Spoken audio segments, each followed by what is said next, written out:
Welcome to Time to Press Pause, a podcast for CEOs by CEOs. I'm your host, Ellen Williams, CEO of the Salient Strategist, and today I'm speaking with Jaci Clement. Jaci is the CEO and Executive Director of the Fair Media Council and considered one of the most influential media scholars in the world today.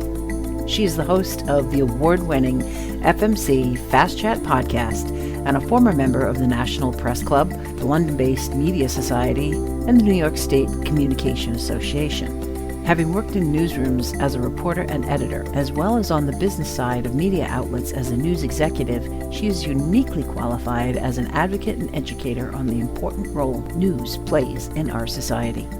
Welcome, Jaci. It's so great to have you here today. Thank you, Ellen. It's great to see you. Thank you so much, Jaci. It's been a pleasure working with you over the last few years. Jaci and I have known each other maybe about 10 years on and off. We've had the opportunity to work together. I'm excited to have you here today on Time to Press Pause. And equally as excited I am to hear your Time to Press Pause story. Oh, all right. Well, it's probably a little different than what you may have heard already.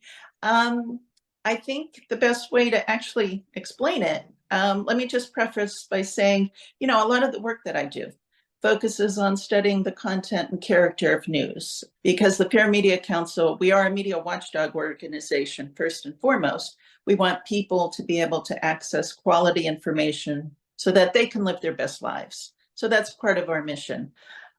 So when you're studying news from that regard, you're looking at it a little bit differently than the typical news consumer. And I think really the big story with me is, during the pandemic, when we were all getting such horrible news of what was happening. Now, it was accurate, sure. Sometimes it wasn't. Okay, we got to throw that out there as a caveat, which is you need to be particular about where you get your news and always use a bunch of different sources to compare what you're being told to make sure you are getting the truth. But there are many different ways to tell a story.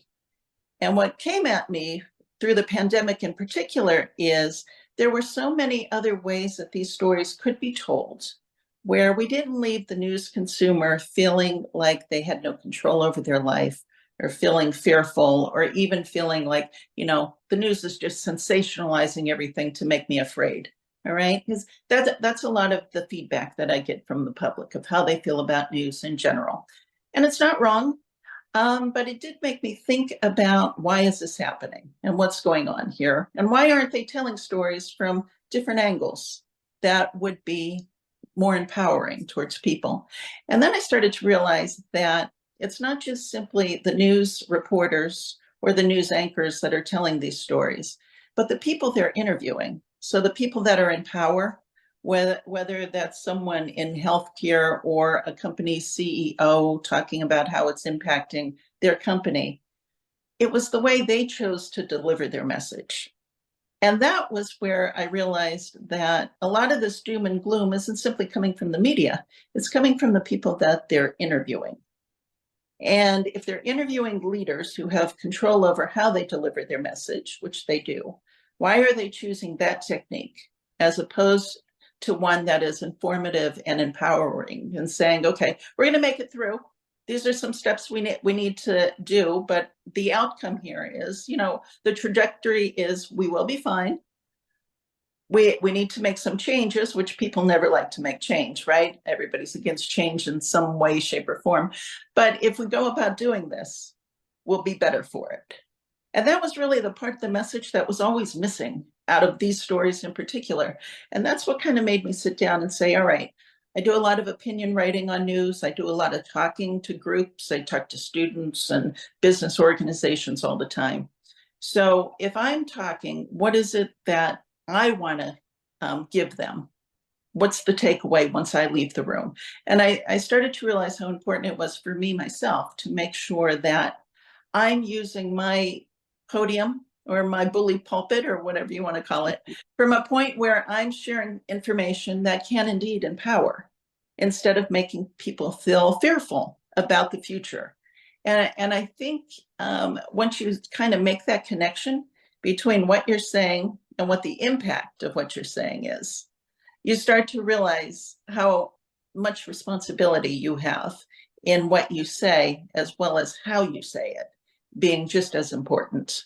I I totally agree with that. How you say it, what you say, and I think we can all relate to the feelings that you're talking about during the pandemic. And it's certainly a breath of fresh air to hear someone say, let's take a different angle. And my husband is an avid news watcher, and he's reading across the board from BBC to CNN to Fox to ABC to the Wall Street Journal. So he goes across all sources and really taught me that having more than one source for news was important. But I think what you're bringing to light is that next level. Well, I think it's something that, it gets overlooked very easily because people focus so much. There's a lot of media training that's done on how people should get specific information out, how they should say specific things at specific times. But there's not much emphasis on the way you say it. Everybody wants to be clear and concise, which is great and which is needful. But how about I be clear and concise in an empowering manner so that my listeners and my audience can come away from the experience feeling better about themselves, or feeling hopeful, or feeling like, yes, I can take control of this situation. Absolutely. So what did you have to go through to make that adjustment? Well, I just started looking at a lot of the individual things that I do, even if it's just a posting, an individual posting on social media that has nothing to do with work, is just entirely personal. When I look on social media, it's so many people just complaining about something. It could be politics, it could be their kids, it could be, their next door neighbor, but they're complaining. And I'm like, why are we using this space just to complain? Right? So now before I post, I say to myself, do I really need to post this? Is this something that anyone is going to care about other than me? Or am I just using it to vent? Because I can vent in my own home in private. I don't need to do that publicly. I think another big issue that we have is people not understanding the difference between, having an opinion in their kitchen and being in their kitchen and posting online, and not understanding that now is part of the public conversation. So I think I have a greater appreciation for being particular and self-editing what it is that I want to put out there. So whether it's a post or whether it's an opinion piece, there's a lot of the things that I look at and that I study that don't necessarily tell a great story or a good story. We talk about the state of journalism a lot, which is an industry that is being totally disruptive, and it hasn't yet found its way out. There are bright spots, but instead of focusing on how it's changed and why it's not, the journalism of 50 years ago, which is completely outdated. And quite frankly, who cares about 50 years ago at this point? Let's look at the bright spots and let's see what people are doing right. And let's explore how others may either take advantage of that or use it as an idea to go in a different direction and create their own path to success. So it's just been very much about taking responsibility for my own message and my own impact. It also sounds like your messages have become much more purposeful. I think so, because I think part of the pandemic too, which made all of us re-examine how we spend our time and what we're doing. If I'm going to write something, if I'm going to invest that time into crafting a message, why am I doing it? What's going to be my takeaway at the end of the day of how did I do something that actually matters? Because otherwise, why write it at all, right? I could do something else. So if you're going to do something, I do think that you should explore all the possibilities, as well as really think about, why am I doing this? And if it's something somebody else does or they can do better, then maybe I'm just becoming part of the noise and part of the problem, when I should just step back and let someone else take the lead at that moment. So your Press pause really enabled you to reevaluate how you're communicating, but not just how. And we talked about, Yeah. the tone being important, Mhm. but when and why. Yeah, absolutely. Is also one of the kind of weird things about the world we're living in right now is there's this whole movement on that everyone has to step up and have a voice, which is fine. But if yours is not an educated opinion on a topic, why are you putting that out into the public conversation? All right, because now you've reached a level of irresponsibility because you're putting out misinformation and disinformation. So I think we're at a point in society where, yes, everybody wants to be involved in some way, which is great. But again, you need to examine how you're getting involved and whether or not what your intentions are matching what your actions are. That's great. Alignment of intentions and actions. I think that's a perfect way of stating that. The question I have for you, you're talking a lot about social media, and of course, that's really a public voice that can take on a life of its own once it's out there. And there are a lot of people who do come to vent. Some of the comments I read, and I think to myself, why do these people have so much time, right? But what about leaders who really aren't on social media? Is there any advice you have for them on how they're communicating internally with their teams? Yeah, I think a lot of what is misunderstood about communication and culture and leadership is, if I'm the CEO and I walk into the company and I just walk straight through and go into my office, shut the door, and start my day, I could think I'm being effective, or maybe I'm running late or whatever, and I just got to get into my office and get to work.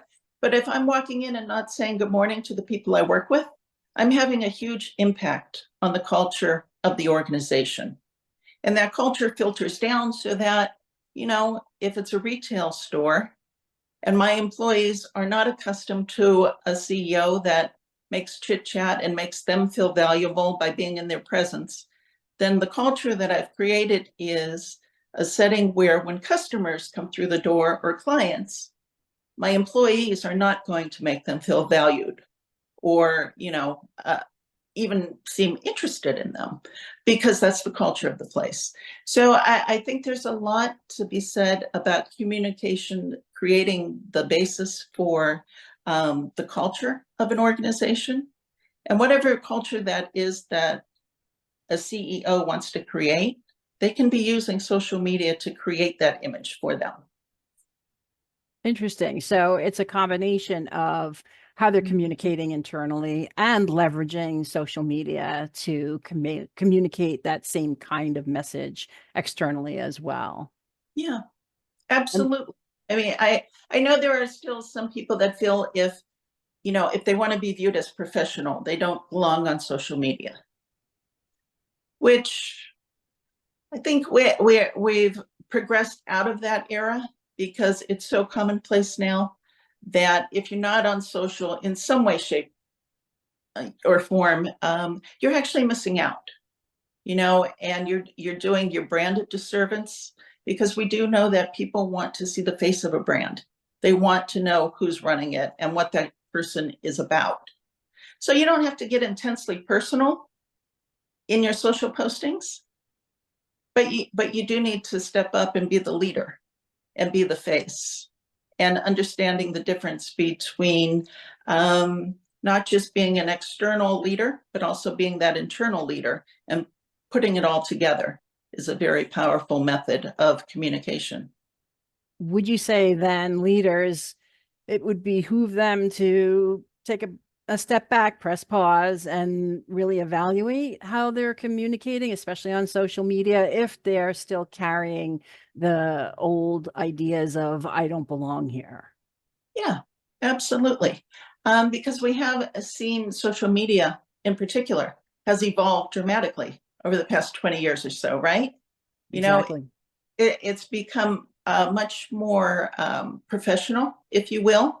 As you may remember back in the beginning, a post was just, this static image with a message. You didn't have to be sophisticated. You didn't have to have video or understand lighting or understand SEO and algorithms and all that stuff, right? So it has become very much a medium unto itself. And if you don't want to be in the news for any particular reason, if you want to control your own narrative, if you want to create your own narrative, it's the perfect place to do that. And let's make sure everybody's doing that in a way that's empowering. Yeah. Yeah. Because why do it the other way? I guess is my question. That's a good question. So let's hope everyone starts asking themselves that question. I mean, maybe that's my takeaway is really just think about, what it is that you're doing and why you're doing it. Yeah. Just think about it. Yeah. I think that's great advice. Jaci, you have so much experience in media. I really appreciate that you addressed all that. And it's great that that specifically was where you had to take the time to press pause. I appreciate you spending your time here with me today.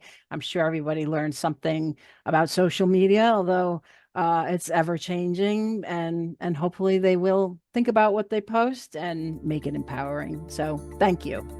Oh, you're welcome. And good luck to you and everything you're doing. Thank you. Thank you for listening to this episode of Time to Press Pause.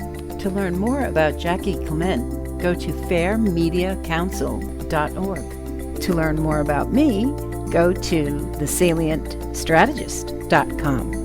And be sure to join us again wherever you listen to your podcasts.